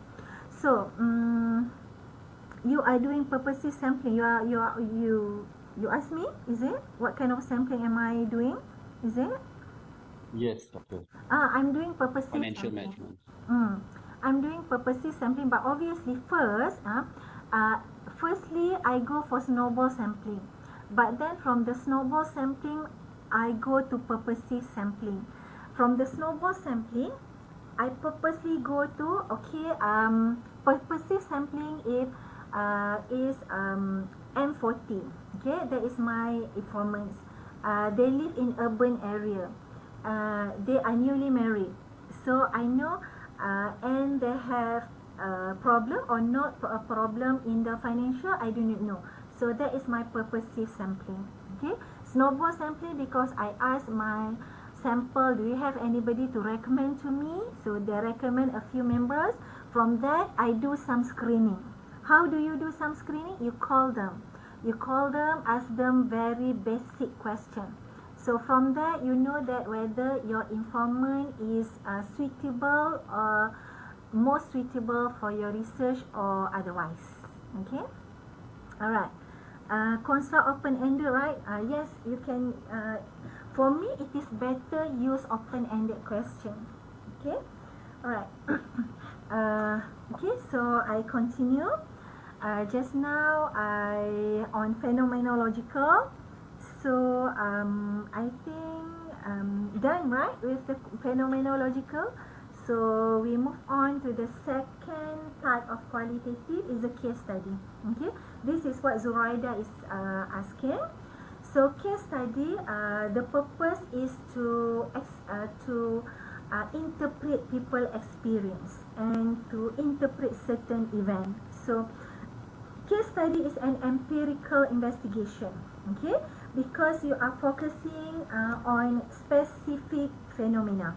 So this case study, whether you can choose whether you expect to catch the complexity of a single case with a very special interest, or you can go for an individual, a group, a family, a class, one office, one institution, or maybe to a large scale of community. It's up to you. So meaning you can go for one single case with a very special interest, or you can go towards individual, group, family, class, and so on. Alright? So the method used is observation, and you need to interact with the informants. Right? So the data you analyze based on their experience. Okay, remember when you want to ask question, you must do some study before you conduct real interview. You need to do a pilot study. This pilot study, you don't have to take more people. One or two is good enough. This pilot study is to see whether the question constructed is suitable for the study. Because from this pilot study, you can refine your questionnaire so that you know the question is suitable, or the question will enable for you to acquire good answer or otherwise. Okay, so you need to have if not, if you ask wrong question, you construct wrong question, then you would not be able to retrieve good answer. And bear in mind, when you construct questionnaire on qualitative, make sure the answer is not for yes or no. You start with your own self, or or maybe you can start discuss among your group. You try ask that question to your friend, to your family. So if they answer you yes or no, no, I do not know, yes, I think so, then that question is not a good question. You must construct questionnaire which need explanation. Okay? Right. So in case study, the analysis based on the experiences. And obviously the outcome is an in-depth description. So the strategies in doing a case study is you need to identify a case that you want to study. And of course, the case is depend on your interest. You need to identify the case which is sufficient in providing information which is sufficient and worth to study. Okay, so normally a typical case study is useful for you to identify, or you can actually, in a case study, you can document patterns of the event, of the structure, of the social structure. You can pattern the value of your participant or their perception. Okay, so you in the case study, if you want to embark on case study, you need to recognize that the case that you are working on in terms of their context, historical, social, political, a lot, organizational, or a lot more. Alright, so it need direct observation. And normally, in case study, they use semi-structured interviews. So that on semi-structured interviews, you can facilitate the development of the understanding about the case. Okay, so then you can analyze. When you want to use case study, analyze it using inductive approach, because when you use inductive approach, it will lead you to develop a theory. So that is case study. Okay, use inductive approach so that it will lead you to develop a theory. Alright, so next, ethnographic. So this ethnography is the most difficult method in qualitative because it requires longer time. You need to be there. Okay, so this normally is when you want to study about culture, about human behavior within the cultural context. Because culture is not a system in behavior institution. So you need to be there so that you can live with your informants. So an example of ethnographic study is if you take a look at people who study on animals. They have to be in animals surrounding so that they can learn their behavior, the culture, how they eat, how they catch their prey, how they sleep at night. So that is what we call ethnography. Yeah? Because you want to explain the characteristic of the cultural. So the method, obviously, you need to identify variables through LR. You need to get involved in the environment. You need to interact with the target audience, and you need to observe. Okay, as I mentioned, when you do a study on orangutan, you need to be in their environment. You need to interact using their language. You need to observe how they interact with each other, how they protect their child, their tiny orangutan, their wife, So this is a method used in ethnographic method. So you explore, you analyze, and the outcome you describe in detail the meaning. When orangutan make sound, what is the meaning of the sound? Are they calling their mate? Are they actually give warning to their mate? So you describe the meaning. Okay, so that is ethnographic. Next, okay. So the next is a grounded theory. So this grounded theory, the title itself, grounded theory. So it focuses on the process generating theory. Okay, so it is to build a theory.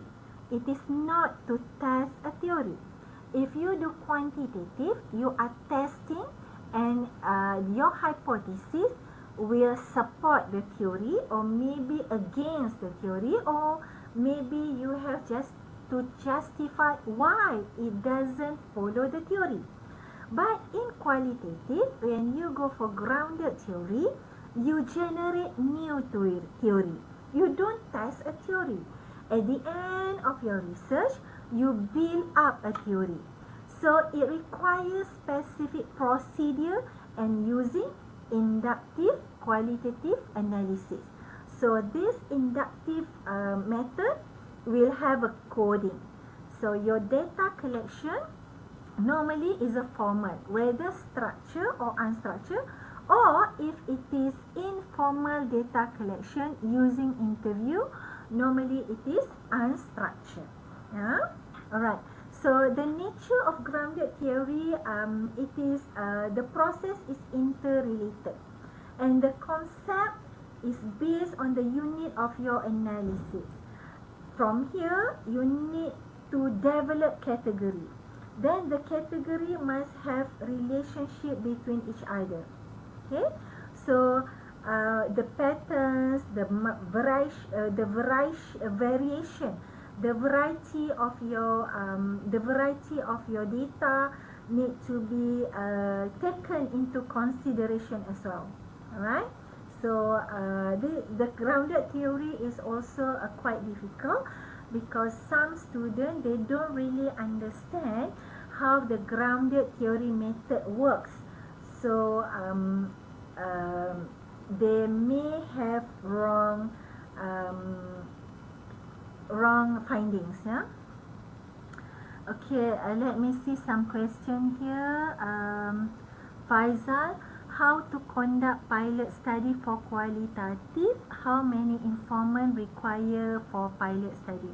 Okay, pilot study, to conduct pilot study, you identify among your acquaintances, among your friends, your relatives, which you believe can answer your question. So this pilot study, you don't require many informants because this pilot study is done in order to check your questionnaire. If from your pilot study you can get answer for your research question, meaning that the construction of your interview session can be accepted. Okay, but I repeat one more time. What I'm explaining here is just a general information on qualitative. If you want to embark into qualitative research, there are a lot of things that you need to discover. For example, in order to construct questionnaire, there are ways to construct qualitative questionnaire. On how to do pilot study, there are explanation how you can do pilot study on qualitative. Okay, so how many informant require? Not so much, as I mentioned, as long as you manage to get the answer for your research question, then it is a positive sign that your questionnaire is acceptable. Okay, and then McLean, can I do phenomenal research approach if I only want to understand an informant decision on X? Yes, that's what I do. I'm doing phenomenological method based on inductive approach because I want to find an answer on their household financial management. Okay, yes, you can do that. 2022520767. Is it possible to use case study and come out with a theory? Yes, it is also possible, but normally when you want to come up with a theory, you can use grounded theory method. One informant. Okay, informants in this qualitative study, there is no restriction. You can come from one up to more than one, as long as your data has reached saturation. So McLean, if using one informant, can you get saturation of your data? To you, you can get saturation, but to your panel, it won't. So if you can justify using one informant, you can get data saturated, then by all means you can use it. However, if you want to get information only for one informant, you can go for case study. Remember this? Case study? Case study, you can go from one case but specific, or you can go in a group. Okay, right? So I hope I answer all questions. Okay, now let's move on to narrative method. Anyone want to ask question? I seems to hear some noise. No. Okay. Right. Narrative method. So what is narrative? Narrative is the study of the form and functioning of data. Okay. So this is to collect data and interconnected story. So is about family story, maybe about suicide notes, gravity, literature, life history. You want to reveal culture. You want to see patterns of social life. You want to learn about experience of individual. Okay, so that is narrative. Narrative is about storytelling. Okay, so you can this narrative, yeah. So the method, arrange the event as usual. You need to conduct an interview.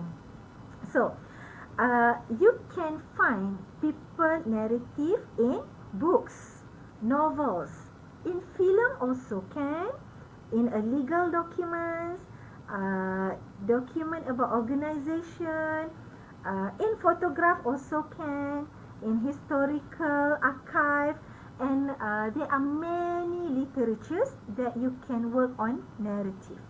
So this narrative method, okay, is you can find it in terms of text, images, events. Is about a storytelling. Okay, so it helps you to understand. But in narrative method, you cannot do some evaluation. You just need to understand. Show your understanding, but don't evaluate. Right?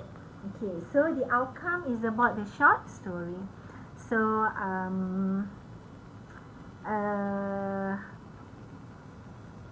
is a short story. Okay, alright. So you can okay. Now that's all are 5 method in qualitative. So now we move on to ethics in qualitative research. Okay, when we talk about ethics, it is how do you collect your qualitative data. So you know that you collect your qualitative data based on interview, focus group, observation, content or document analysis, right? So in interviews, you need to, you have a structure, semi-structure, face-to-face also interview, telephone is also an interview, alright? So, focus group, you can have a group discussion between 8 to 12 people. You can go to 5 people in a group also can. But in every group discussion, it is must moderated by someone who can promote interaction. Okay, so who would be able to ensure that the focus group can discuss together. It is important. Yeah? When you want to do data observation, then you need to watch what people do. Listen carefully what they say. And this is to serve as initial phase of your study. Or maybe it can also serve as a supplementary technique to your data. Right? Okay. So when we talk about ethics, the principle, there are 5 principles listed here. The first one is to minimize the risk of harm. Okay, so when we talk about harm, there are a number of types of harm that your informants can be subjected to. For example, physical harm, psychological distress, psychological discomfort, social disadvantages, or in my study, I talk about financial. So what harm can I offer to my participant about their financial status? Because many people don't feel so comfort when talk about financial. Financial is something that people want to hide, especially those with those from unfortunate group, B40, they don't really love to share about their financial. So this is the harm that may faced by my informants. So how do I minimize the risk of this harm? I let them tell whatever they want. And if I throw a question, I told them that you are free to answer or you can just pass the question. So if they refuse to answer the question, you need to refine the question as if that it will not touch their privacy. Okay? Alright. Roha, question. Can you share the part of narrative method tak sempat nak snap? Okay, this is narrative. Okay? Alright. Dah ke, Roha? Done? Okay, thank you, Doctor. Okay, no problem. Alright, so you need to make sure that you do not invade your participant or your informant's privacy. Okay, so you must tell them that okay, this question is for research purposes. You need to agree with that. If you disagree, you don't have to be part of my research, and I promise you that your name will not be disclosed. So you have, in order to conduct this data collection, obviously you have a lot of ethics to be abide to. Yeah. And then second, obtain informed consent. So of course you need to simplify your research, explain to them why you need them to be part of your informants. Okay, so you need to explain the purpose of your research, what are the methods you plan to use, what are the possible outcomes of your research, and how if it is not possible for the informants to share, then it is okay with you. You need to obtain your consent, and you need them to sign a document saying that they agree to be your informants. Okay, so maybe another component that of your informed consent is you need to ask your participant to be a volunteer, to volunteer to be part of your research, to volunteer taking part without being deceived. Okay, so you need their consent. And the third one, protect anonymity and confidentiality. Okay, so you need to inform them that their name will not be disclosed. Okay, so you use another name. Also the geographical also cannot be disclosed. Alright, so that they feel comfortable, they feel cozy, they are so confident in answering your question. Okay, so what else? Avoid deceptive practices. So this one, you know that they will participate in your research, right? So you just need to observe. If you come across that they might not telling you true answer, you can refine your question, so that from there, when you do some transcription, you can identify which answer is really suitable, or maybe there is a conflict within the answer. Maclean 3 dan 4 slide Ethno ground theory pun. Okay, sekejap I share dulu. Okay, ni grounded. Dah snap. Dan Ethno. This is Ethno. Dan Is it done, McLean? Okay, thank you so much. Okay, alright. So, provide the right to withdraw. Okay, of course, you can tell your informant that if you feel not so comfortable with this interview, you can just withdraw.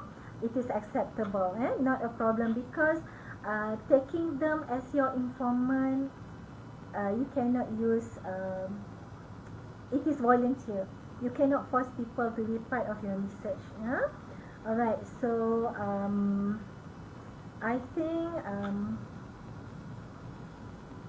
techniques. Okay. Okay, the techniques. Before you embark into your qualitative research, the technique is, first and foremost, you need to ask yourself, what I want to know. Okay, when you ask about what do you want to know, okay, you first kali is your research design. Okay, your research question, what I want to know, what I need to find out, which data to use, where to find the data, who should I contact, timeline for acquisition. Talking about example, okay, giving you an example about my research. What I want to know, I want to know about financial management of household.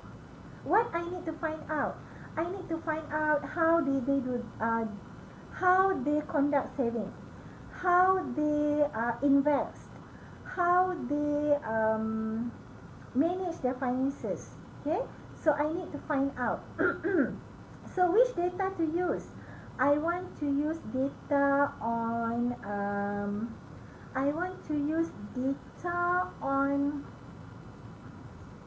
their saving, their investments, their how do they, in terms of saving, do they do voluntary saving or is it forced saving? Investment, do they invest in do they risk taker or they are risk averse? I need to, that are the data I want to use. Where to find the data? Find the data from my informants. Who should I contact? Those who M40, just married within 5 years and who live in urban community. So the timeline for acquisition, you need to draw your timeline. Okay, how long, when is your first approach of your informants, and second, you need to do some screening by calling them, asking them when do you want to conduct an interview, where do you want to conduct the interview, how long the interview session would take place. Okay, so the timeline you need to work on yourself. Okay, and then from the interview session, you need to do the transcription. So from the transcription, you need to do the member checking, in which your transcription must be written to your informants. If they agree, they sign, then that is your reliable data. Okay, from the data, you work on your team. So the team emerge from your data need to be categorized, and if it is reached saturation, then you are in a safe situation. Okay, alright. Okay, 5 components in research design. So I believe this is the last slide for you. Okay. So 5 components is in research design. First, you work on your research question. This is the first component. In this research question, you need to ask question in terms of who, what, where, how, and why. Okay, so this term provide crucial clue concerning the most relevant research method to use. You may use 3 stages. First, use literature to narrow your interest to a key topic, or maybe 2 topics. Second, take a look at closely even key studies of your interested topic. Identify the question in those few studies, whether they conclude with new question for future research. If you if you can see from your literature review, okay, if you read journal, at the end of the journal, good journal, they normally propose future research. You can also take into consideration the future research because these might provide support for your potential question. And they can also even suggest to sharpen your research idea. Right? Second, the second component is scope of study. So this, you need to focus. Oh, ada soalan sekejap. Narrative pun tak sempat. Okay, narrative. Okay, this narrative, Maclean. Done. Okay, good. Question from Sharifah. Sharifah, that one. You can ask the organizer. I can share the slide with the organizer, and the organizer will share the slide to your to the participant. No problem. Okay. So let's take a look at the second component in your research design in the scope of study. Okay. When you talk about scope of study, this is to focus on something which need to be examined within the scope of study. Apart from you highlighting a crucial theoretical issue, okay, so you can also start to search for related proof. So that, okay, when I talk about theoretical issue, this is for collaboration, whether it exists or unimportant. So you can highlight. If it is unimportant, throw it out. Okay, avoid it. Okay, so this, when you focus on something within your scope, you can identify the idea or the issue, and from there you can embark your research. This is very important, scope of study. And the third component is a unit of analysis. Okay, so this associated with fundamental problem for your study. Alright, so you need to link the data in the unit of analysis.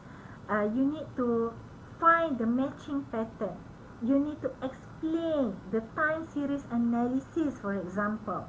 If you are talking about qualitative, then you need to cross-case synthesis. Okay, you need to synthesize the cases. Okay, so the actual analysis will require you to merge your study data. Alright, so this is a unit of analysis. And the fourth one is a method. Method is a technique. Okay, I explained to you the technique just now. And finally, validity is very important in a qualitative study. The first validity, you start with your member check. As I mentioned earlier, member check is where your informants agree on your transcription. That is your first validity. So, in qualitative research, you need to, when you talk about validity of your findings, it always closely related to your recording.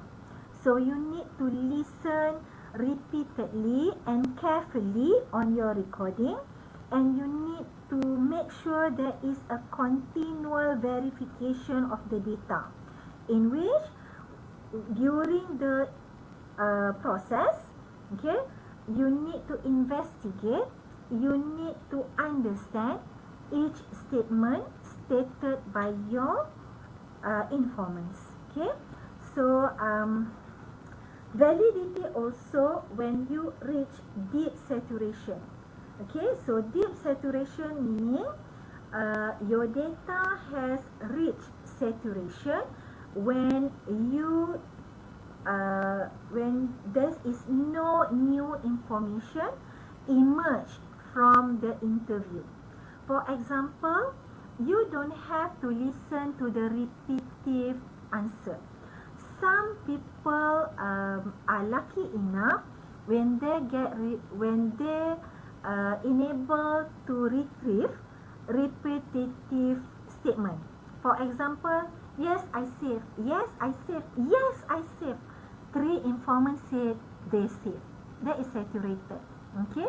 Then you can also get I don't really save, but uh, for example in 2 months, yes I save lah, but sometimes I don't save. That is another statement stated by another informant, but from that statement she also mentioned she saved but not frequently. So that is also can be considered as saving.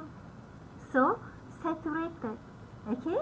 So you don't have to listen to a repeated statement, but it is sufficient if you can see the statement implicitly share the same meaning with the direct statement. It is considered acceptable. Okay. So that is uh, components and the data collection. When we talk about data collection, we have interview, focus group, observation and content analysis. Okay. So I have covered this earlier. I think that's all for today's sharing session.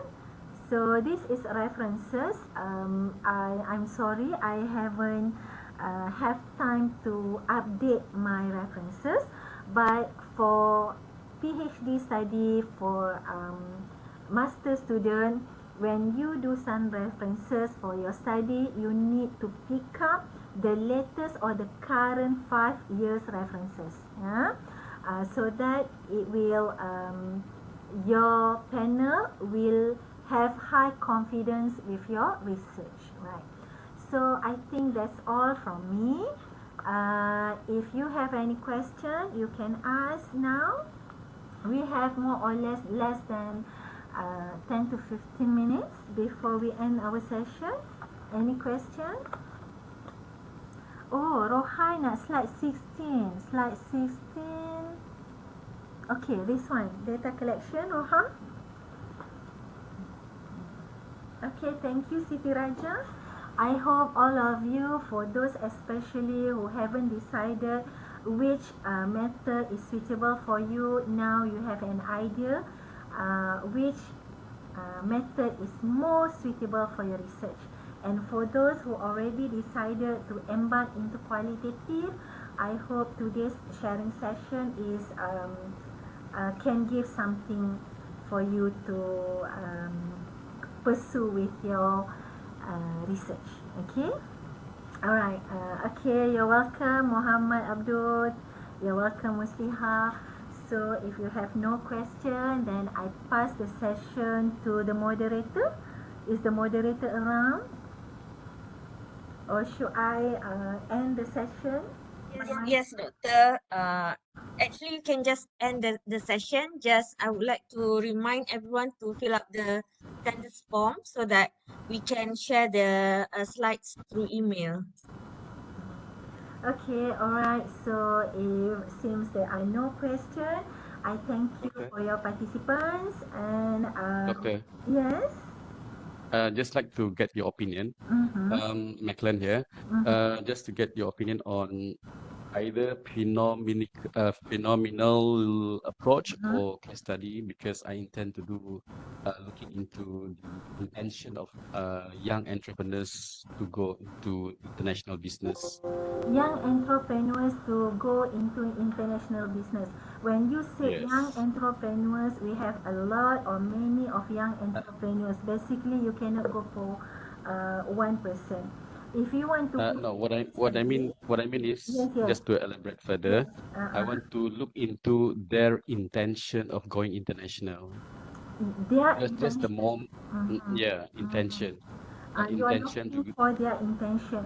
So Yes. whether you want to go for phenomenological or case study. Okay, If study. you want me to you said which one is better, right? Whether Right. Yep. phenomenological or case study. You can go both. Yeah, either one.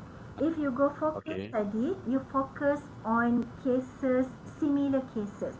So you have young entrepreneurs. You want to see their intention. You need to narrow your case.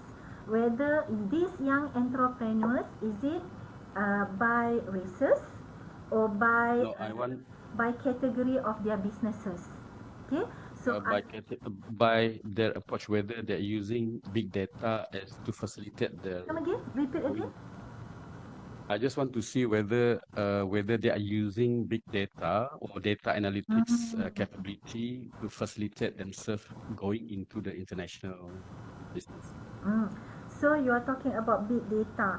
Then if Yep. you go for cases, looking for specific cases on young entrepreneurs with their intention to go abroad using big data. That is case. If you are talking about phenomenological, then I think in this case, if phenomenological, you are talking about not cases.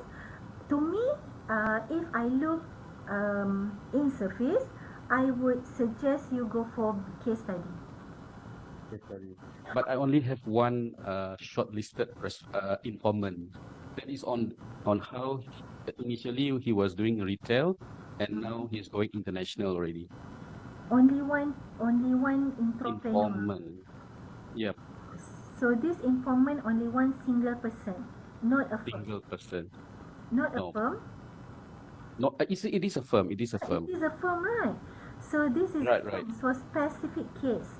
To me, it is Mm-mm. acceptable. However, you need to have strong justification. Strong Okay. justification meaning you need to go for LR if it is any close related study on similar to you are in other country, or and Okay. then also at the same time you need to have an agreement with your supervisor. If he agreed and permit you, then by all means you can go for one case. But obviously when you defense, you need strong justification for one Uh, specific case. Yeah. for your information, that company is the one and only so far from what I know, Mm-hmm. is doing that business in Malaysia, Mm-hmm. But it is a and they have local gone company. local company. Okay. Um, if you can, if it is clear enough, there's no other young entrepreneur or ES or enterprises or whatever firm similar to this, then there is specific case. As I mentioned, case study can be one specific case or can be in a group. So not a problem. Yeah, but you need to justify clearly before you embark into this. Okay, you need to have an agreement. It is must be agreeable by your supervisor. Okay. Okay, all right. Okay. All right. Thank you, Okay, Maki. thank you so much. Okay. All right. So if there's no more question, so I think I end our session today by reciting Surah Al-As and Tasbih Kifarah. Okay, thank you everyone for your attention. Good luck for your PhD or master. Okay, thank you and have a good day.